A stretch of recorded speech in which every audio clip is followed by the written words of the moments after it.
السلام علیکم دوستو، آج ہم حضرت لوط علیہ السلام کی قوم کا واقعہ سننے جا رہے ہیں۔ دوستو اس واقعے میں ہم یہ بھی جانیں گے کہ حضرت لوط علیہ السلام کی قوم ایسے کون سے گناہوں میں اور ایسے کون سے کاموں میں مبتلا ہو چکی تھی کہ جس کا جو ہے اللہ تعالیٰ نے ان کو بہت سخت جو ہے سزا دی تھی۔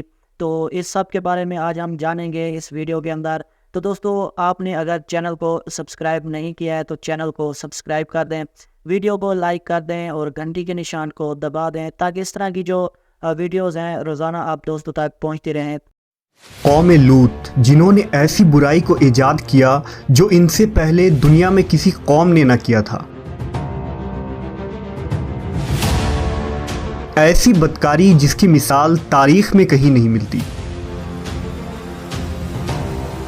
اس قوم نے ایسا کیا کام کیا تھا اور ان کا کیا انجام ہوا؟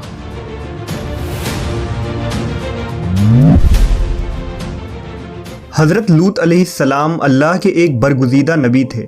آپ کے والد کا نام ہاران تھا جو تاریخ کے بیٹے تھے۔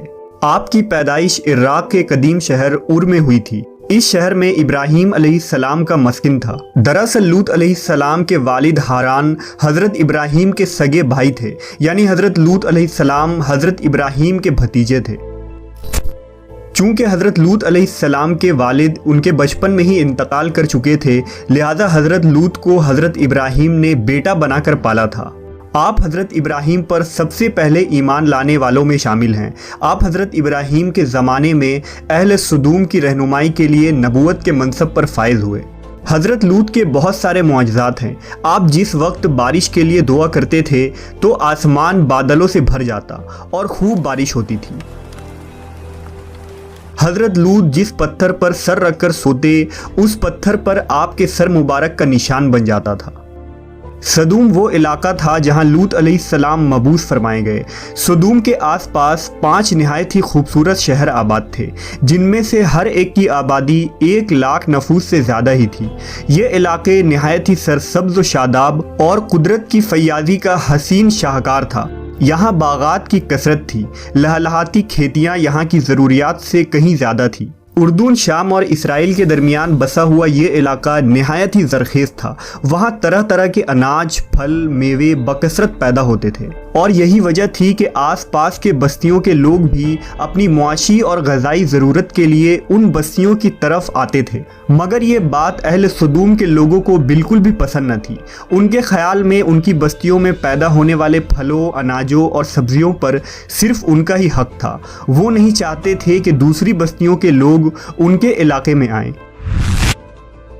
ایک دن سدوم کے لوگ اس بات پر غور و فکر کر رہے تھے کہ باہر سے آنے والے لوگوں کو یہاں آنے سے آخر کیسے روکا جائے، کہ ابلیس ایک بزرگ کی شکل میں ان کے محفل میں آیا اور کہا، اگر تم ان سے پیچھا چھڑانا چاہتے ہو تو میرے کہنے پر عمل کرو۔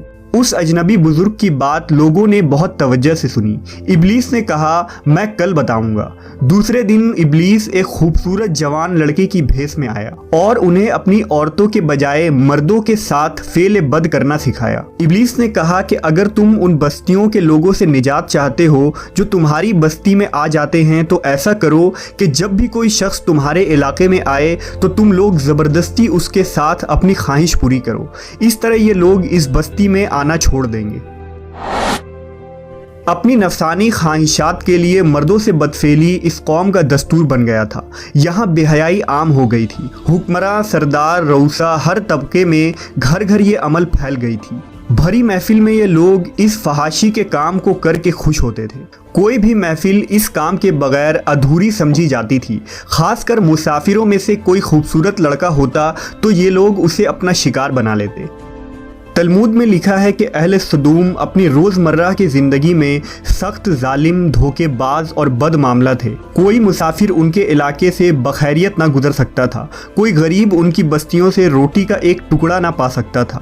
بارہا ایسا ہوتا تھا کہ باہر کا آدمی ان کے علاقے میں پہنچ کر فاقوں سے مر جاتا اور یہ اس کے کپڑے اتار کر اس کی لاش کو برہنہ دفن کر دیتے۔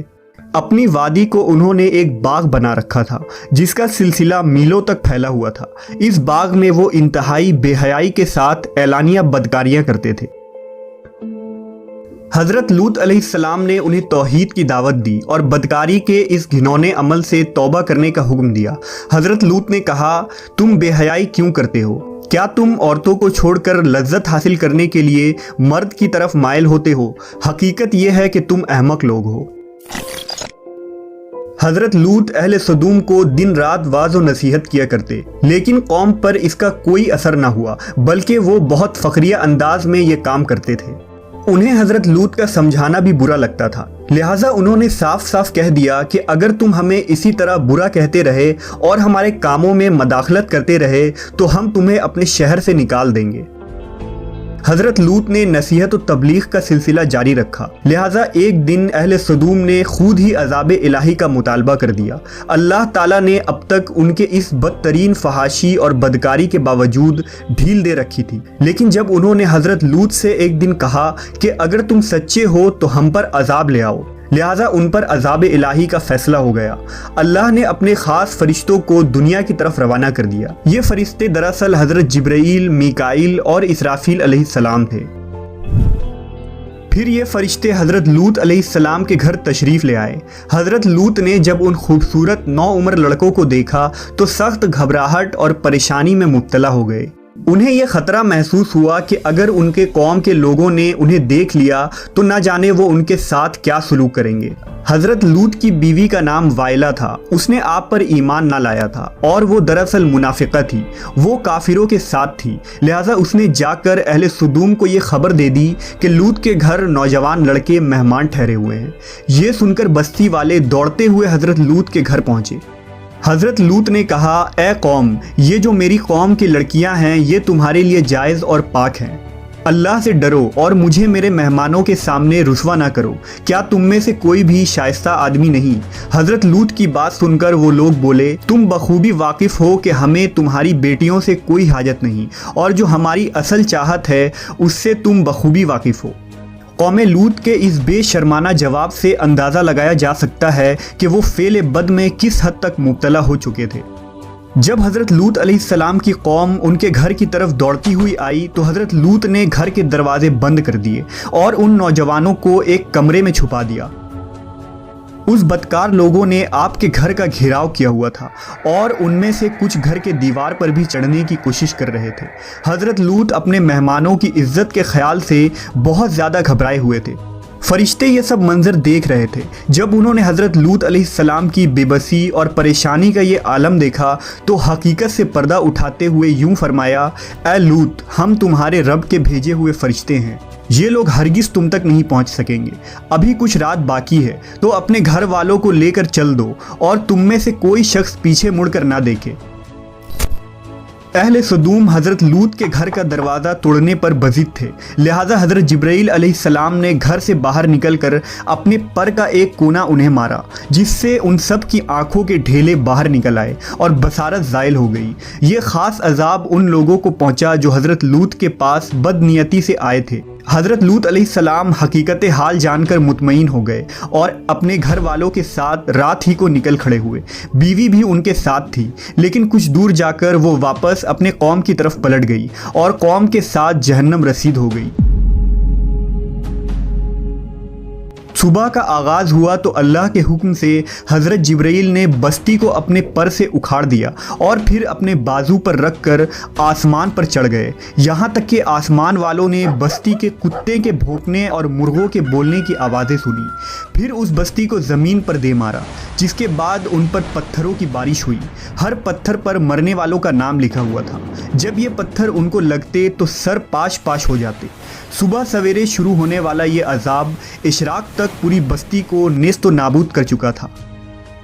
قوم لوط کی ان خوبصورت بستیوں کو اللہ نے ایک انتہائی بدبودار اور سیاہ جھیل میں تبدیل کر دیا، جس کے پانی سے رہتی دنیا تک کوئی فائدہ نہیں اٹھایا جا سکتا۔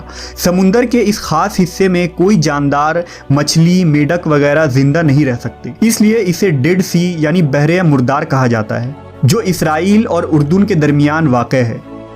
ماہرین آثار نے 10 سالوں کی تحقیق و جستجو کے بعد اس تباہ شدہ شہر کو دریافت کیا تھا۔ تحقیقات سے پتہ چلا تھا کہ اس شہر میں زندگی بالکل ختم ہو چکی ہے۔ اس شہر کے راستے اور کھنڈرات کو دیکھ کر آرکیولوجسٹ نے یہ اندازہ لگایا کہ جب یہ شہر تباہ ہوا تو اس وقت لوگ روزمرہ کے معمولات کے کاموں میں مشغول تھے اور یہاں زندگی اچانک ختم ہو گئی تھی۔ اہل صدوم جنہیں پتھر بنا دیا گیا تھا، ان کے بت ابھی تک بحر مردار کے پاس موجود ہیں، جو تا قیامت لوگوں کے لیے ایک عبرت ہے۔ آج یورپی ممالک میں انسانی آزادی کے نام پر اس بدکاری کی اجازت دی جاتی ہے اور اس فحش عمل کو فخر سمجھا جاتا ہے، مگر حقیقت یہ ہے کہ ہم جنس پرستی بالکل فطرت کے خلاف ہے، جس سے انسانی معاشرہ تباہ و برباد ہو جاتا ہے۔ روایتوں کے مطابق ایک مرتبہ حضرت سلیمان علیہ السلام نے شیطان سے پوچھا کہ اللہ کے نزدیک سب سے بدترین عمل کیا ہے؟ ابلیس بولا، جب مرد مرد سے بدفعلی کرے اور عورت عورت سے خواہش پوری کرے۔ حضرت ابن عباس سے روایت ہے کہ رسول اللہ صلی اللہ علیہ وسلم نے فرمایا کہ اس شخص پر اللہ پاک کی لعنت ہو جو قوم لوط والا عمل کرے۔